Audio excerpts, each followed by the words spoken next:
O único caminho. Tudo bom? Hoje o tema é o único caminho. Nós vamos fazer a aula 7 hoje, tá? Vamos falar sobre o caminho. E nós temos essas aulas do livreto aqui, que são 44 temas que você vai poder baixar o livro. Vamos comentar os versículos sobre o caminho. Qual é o caminho? Né? O caminho é Jesus.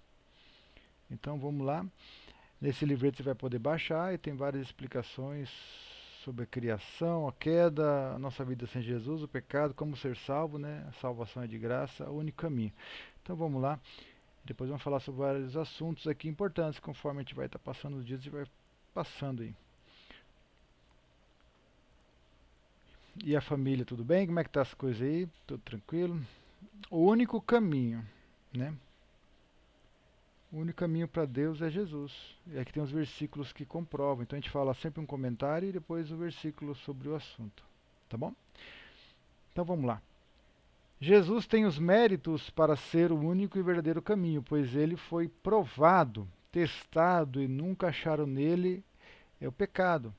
Exigiram dele o que nenhum homem conseguiu, a perfeição, e foi achado perfeito, irrepreensível em atos e palavras e considerado autor e consumador da fé. Jesus é o caminho para Deus porque ele veio, o próprio Deus veio como homem, para quê? Para sofrer as mesmas aflições, as mesmas tentações, os mesmos problemas e compadecer-se do homem que estava preso pelo pecado, escravo da sua natureza pecaminosa.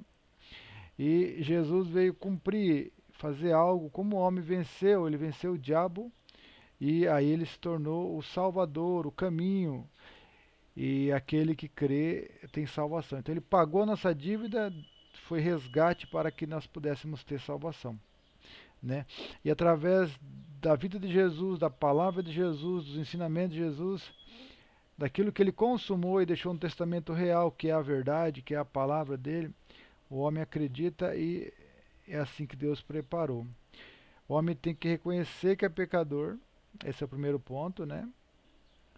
Porque Jesus morreu pelos pecados, para que o homem entendesse que ele é pecador e que através do arrependimento e crer nessa obra de Jesus recebesse uma mudança de vida e recebesse a nova natureza, né? E a graça de Deus fosse completada, consumada, recebesse o Espírito Santo, que é o selo da salvação que a gente falou nos outros temas passados. Então Jesus falou assim, João 14,6, respondeu Jesus, eu sou o caminho, a verdade e a vida, ninguém vai ao Pai se não for por mim. Então Jesus é o caminho para você andar. Ele é a verdade que você tem que viver e seguir. E a vida é a vida abundante, a vida que você vai prosperar, ser abençoado, uma vida que está na presença de Deus, aquilo que Deus quer que você viva aqui na terra, e também a vida eterna. Quem crê em Jesus tem a vida eterna. A Bíblia fala que passou da morte para a vida. Todo aquele que nele crê não é julgado, mas passou da morte para a vida, não entra em condenação, mas passou da morte para a vida, a Bíblia fala. Atos 4:11. Então todos os homens são falhos e imperfeitos, mas Jesus foi perfeito para que ele pudesse morrer sem pecado, ressuscitar, né? Levou, na verdade, os nossos pecados, por isso que ele foi morto, porque o salário do pecado é a morte.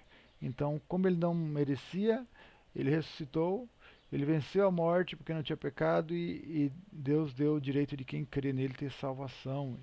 E através dele abriu o caminho para Deus, né? Deus nos aceita mediante o sacrifício de Jesus, não pelos nossos méritos, nossa perfeição, mas a salvação é pela graça. Agora nós só fazemos, provamos a nossa fé, seguindo, obedecendo, tendo valores novos, né? Isso é a prova que nós cremos, né? Para ser salvo. Atos 4:11, né? O pessoal estava perguntando sobre Jesus, porque os apóstolos estavam pregando, né? E aí eles falaram: ele é a pedra que foi rejeitada por vocês, os edificadores, a qual foi posta como pedra angular, que Jesus é a pedra principal para a construção, né? Então, se a gente quiser construir algo em Deus, é através de Jesus, que ele é o caminho, ele é o início da nossa construção, né? Nossa salvação é através de Jesus, ele é a base, né, para a salvação. Atos 4,12. Em outro nome não há salvação. Em outro não há salvação.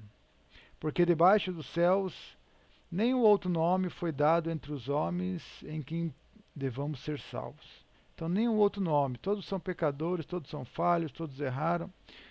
Nenhum foi perfeito como Jesus, e Jesus nos deu, através da sua perfeição, através de viver essa vida servindo a Deus, morrer numa cruz, né, deu a vida e resgate de muitos através dele. Não? Então, nenhum outro nome. Então, se alguém acha que existe outro caminho, Jesus falou assim: eu sou o caminho. Existe outro nome? Não há outro nome. Né? Então não tem nenhum nome debaixo do céu que importa que sejamos salvos. Então não adianta pedir intercessão, ou pedir ajuda, ou querer ser salvo por outro nome, ou de outra forma, até pelas obras, ou até por ser bonzinho.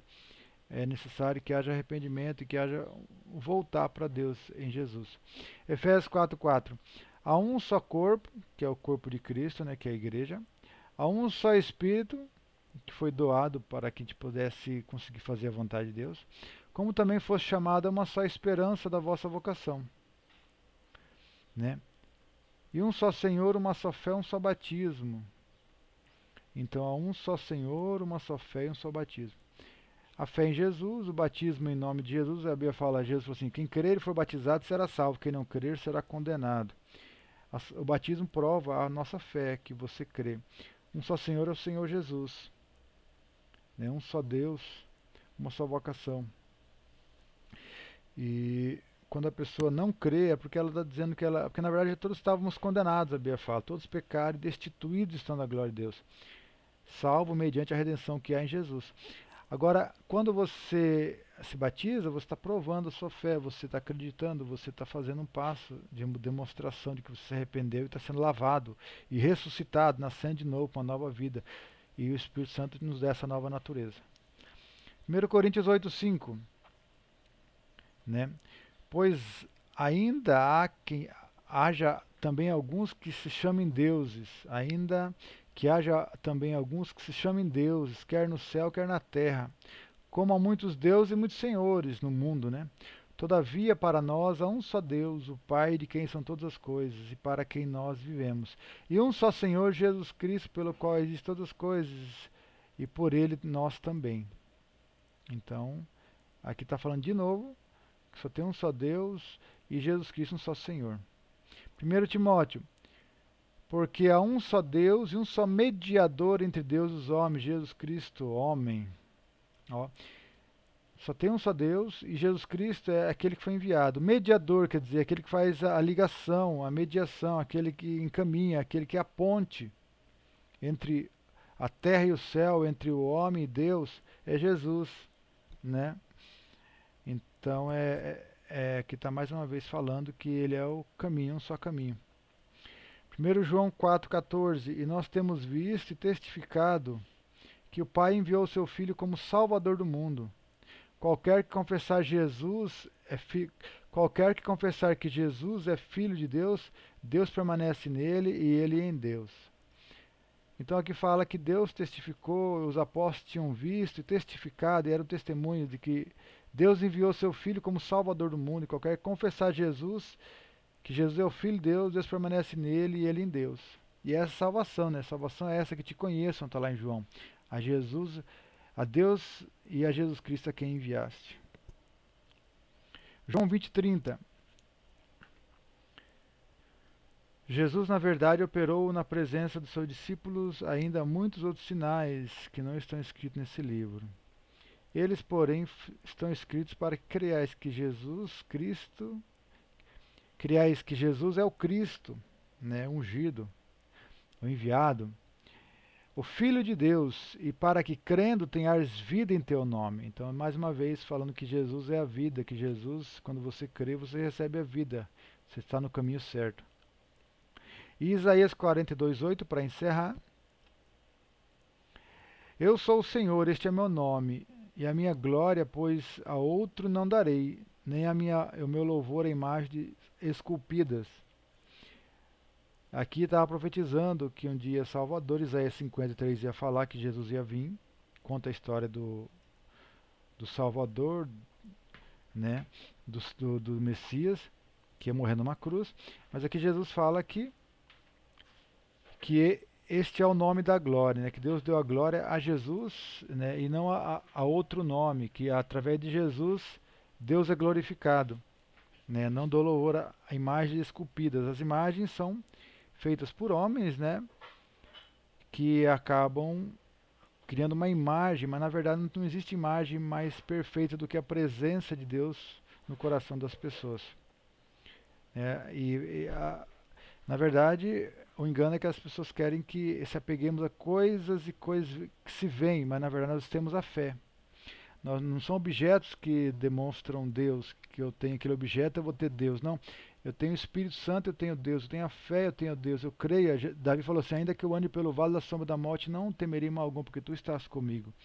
As imagens são uma representação, mas quando a pessoa confia na imagem, ela está deixando de confiar no Deus vivo, né? E a pessoa perde a essência, ela se torna um ídolo mudo.